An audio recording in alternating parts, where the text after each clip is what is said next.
Creepypasta. O abacaxi Carlota não era um abacaxi. Nós achávamos que ela estava delirando, mas ela não estava.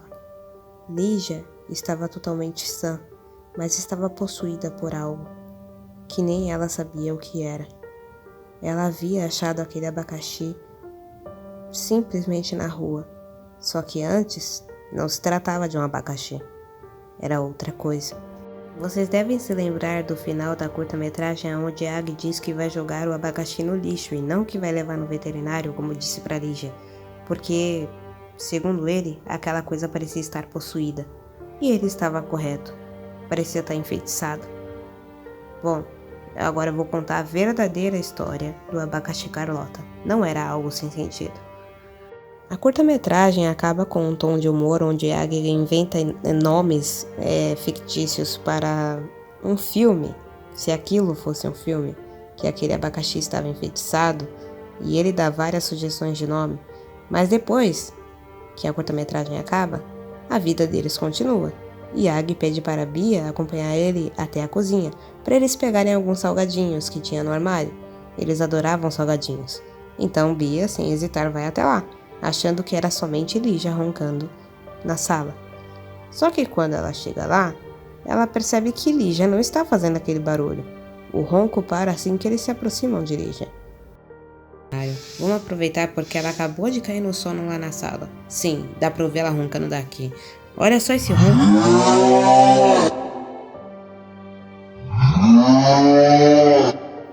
Cara, que bizarro. Mas, bom, Lígia estava dormindo, mas não estava roncando, e aquele barulho simplesmente parou. Então eles ficaram parados, olhando para Lígia por alguns minutos, até que Ag meio que dá de ombros e fala para Bia, vamos lá. E eles passam pelo corredor, passam do lado do banheiro e chegam finalmente até a cozinha. Então eles ficam olhando pela janela da cozinha e conversando, coisas aleatórias, até que Bia sente algo estranho, como se tivesse alguém atrás dela. Bia estava parada de costas para o corredor aonde leva ao banheiro e também aonde leva ao quarto onde Lígia estava dormindo. Ela sente um arrepio na espinha, porque ela ouve o barulho vindo, só que não do quarto de Lígia, e sim de trás dela, como se estivesse atrás de Bia, colado nela, bem perto do ouvido. Bia tampa os ouvidos desesperada. E Ag até se engasga, pois estava tomando um copo de água e acaba começando a tossir com a reação de Bia. Bia praticamente quase cai no chão de joelhos por conta do barulho que ela ouviu. Era aquele barulho, mas não era Lígia. Ela olha para trás e ela vê o corredor escuro e o quarto escuro, de longe, ao final do corredor. Pois o quarto não tinha porta, era só o corredor e entrar no quarto, porque aquele quarto antigamente era uma sala, então não havia porta. Ela diz para Yag que aquele barulho não estava vindo de Lígia, e se estivesse, não era ela que estava fazendo aquele barulho, e sim algo demoníaco que estava se apossando do corpo dela, e tudo por culpa daquela coisa que eles viam como um abacaxi, mas não era um abacaxi.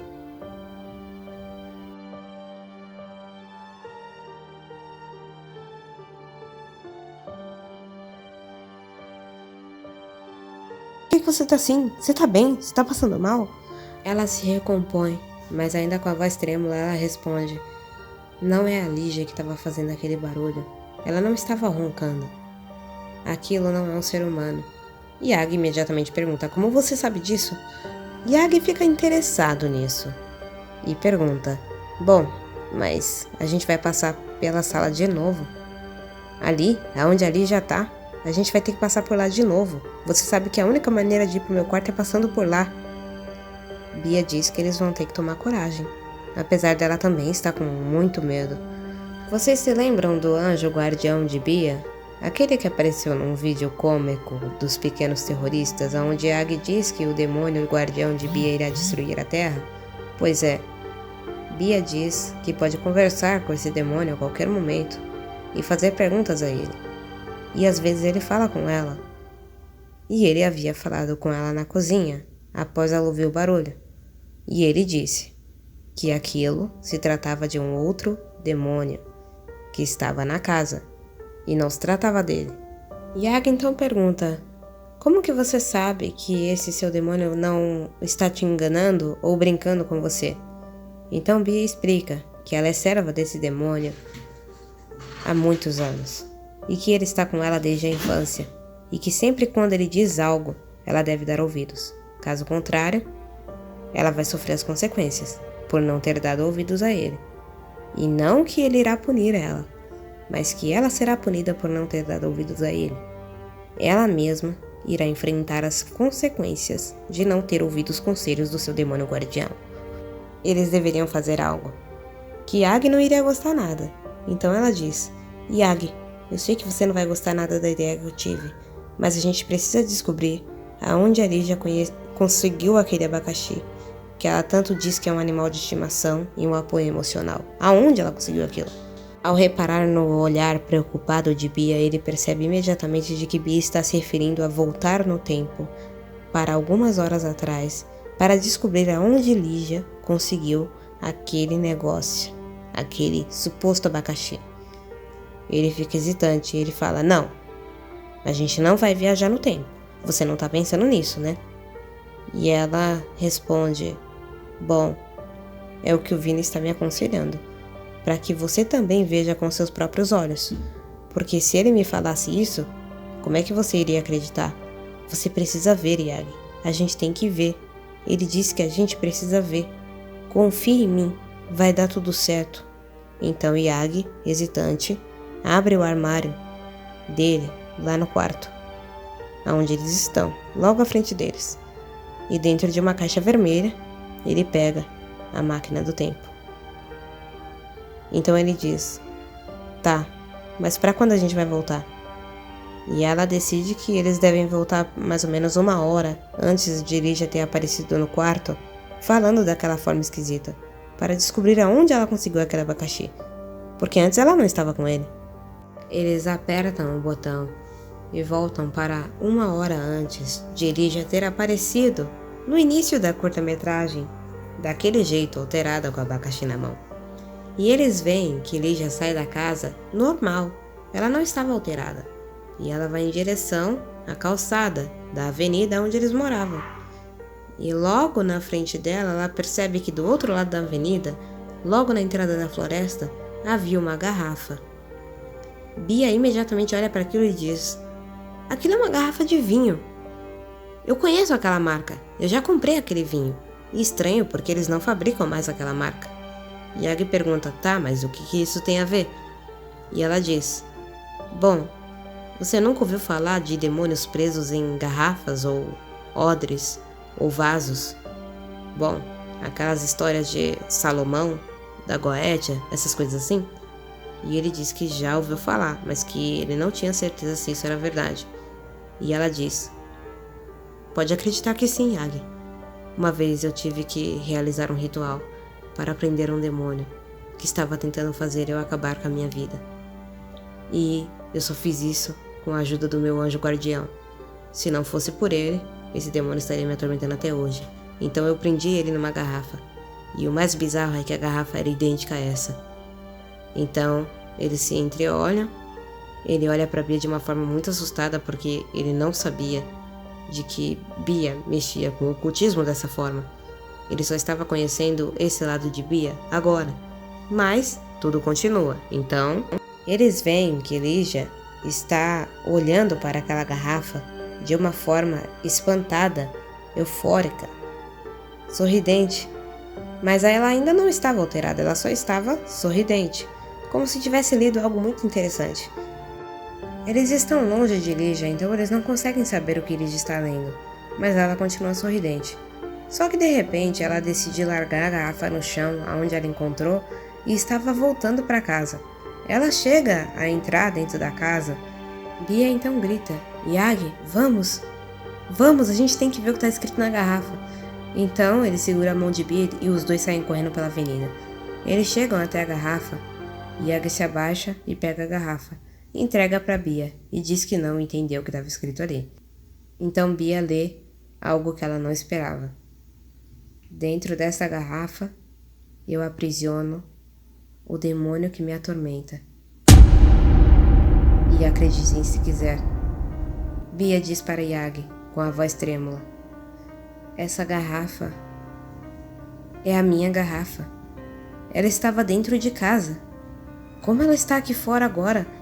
É a garrafa onde eu prendi aquele demônio. A Lígia vai soltar esse demônio. Lígia então volta e eles se escondem atrás de um arbusto e Lígia pega a garrafa. No momento em que ela pega a garrafa, ela a abre. Bia entra em pânico ao ver Lígia abrindo a garrafa e ela vê uma sombra preta saindo de dentro da garrafa.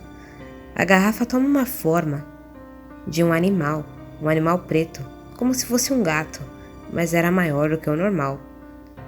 Não era um abacaxi. E eles não viam o abacaxi mais.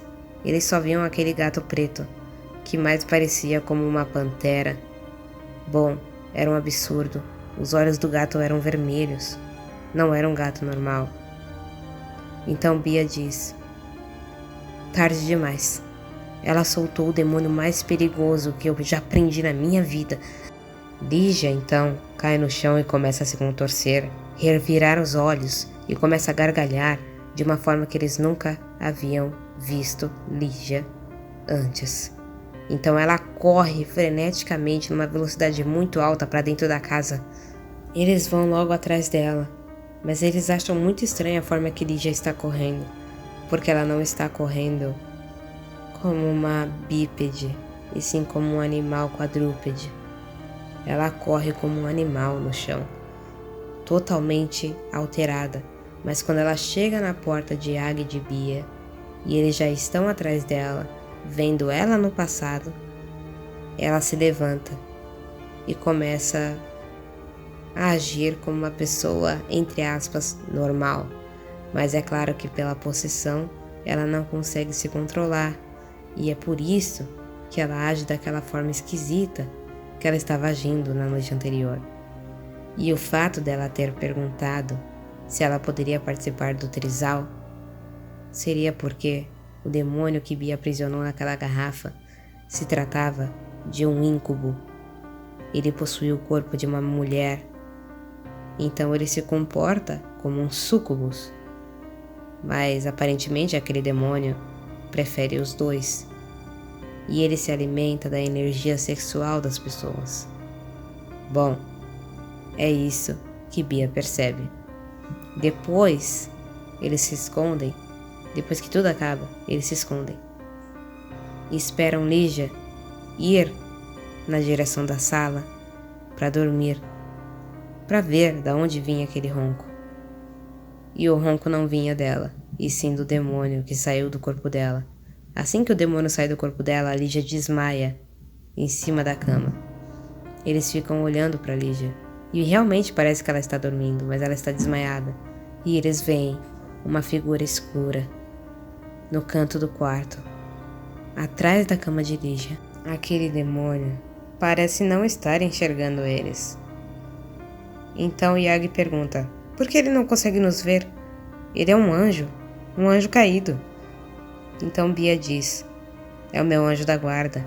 Ele está me protegendo. Provavelmente ele não consegue nos ver, e mesmo que consiga, ele não vai atacar a gente. Você está comigo, então ele não vai atacar nem você. Fique tranquilo.